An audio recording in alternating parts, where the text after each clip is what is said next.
नमस्कार दोस्तों, इस वीडियो में हम लोग बात करेंगे 8 एक्सपेक्टेड आईपीओ जो कि जनवरी 2022 में लिस्ट हो सकते हैं।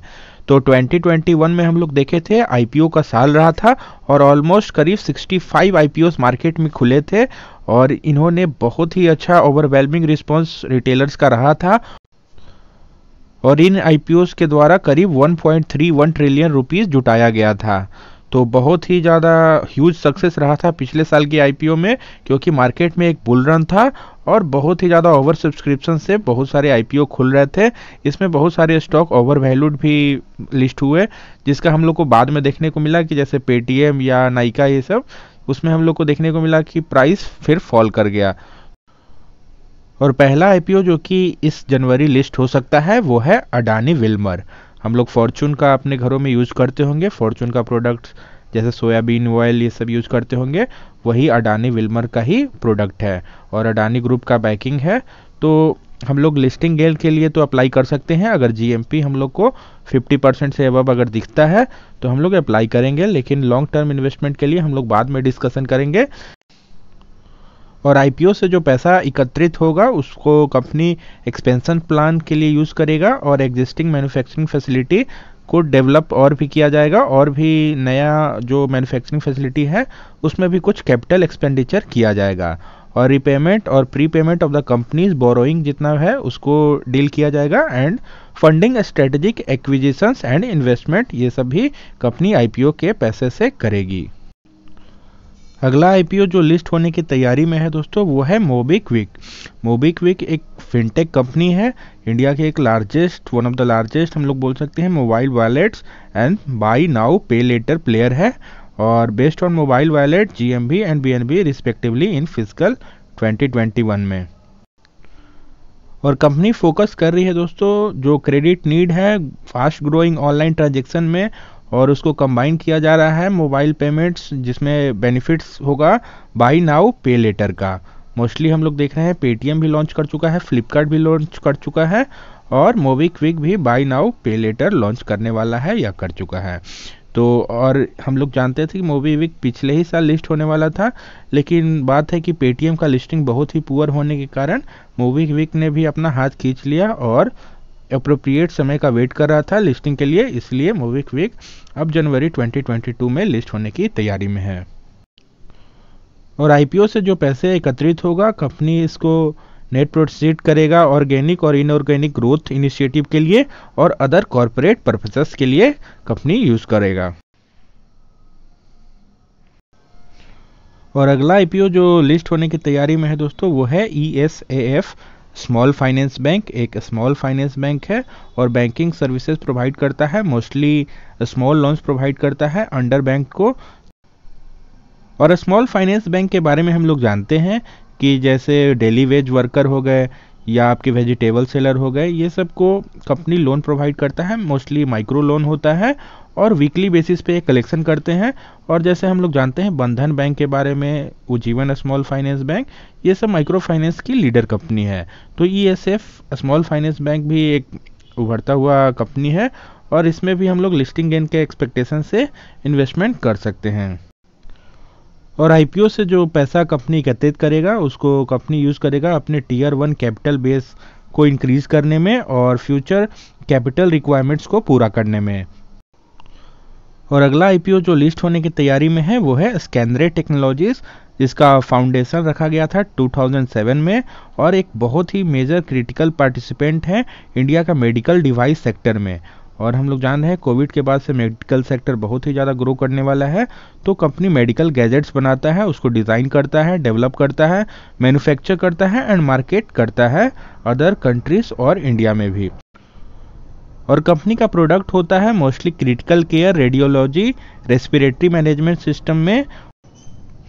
और कंपनी का खुद का अपना R&D डिपार्टमेंट है जहां पे वो रिसर्च एंड डेवलपमेंट का भी काम करता है और मेडिकल डिवाइसेस को बनाता है। और जो पैसा आईपीओ से एकत्रित कंपनी करेगा उसको यूज़ करने वाला है, एक्सपेंशन प्लान है इस कंपनी का और अदर कैपिटल रिक्वायरमेंट्स और जितना सब्सिडरी इन्वेस्टमेंट करना है और बहुत सारा अदर थिंग्स में कंपनी यूज़ करेगा। और भी कंपनी जितना इसका कैपिटल एक्सपेंडिचर ऑब्लिगेशन है उसको भी आईपीओ के पैसे से पूरा करने वाला है। और अगला आईपीओ जो लिस्ट होने की तैयारी में है वो है आधार हाउसिंग फाइनेंस। और आधार हाउसिंग फाइनेंस लिमिटेड के बारे में बता दें, इंडिया का एक major affordable housing finance organization है जो कि कैटर करता है लो इनकम इंडिविजुअल्स और फैमिलीज को। और कंपनी मिलियंस ऑफ पीपल को हेल्प करता है उनके अपने खुद का हाउस बनाने में।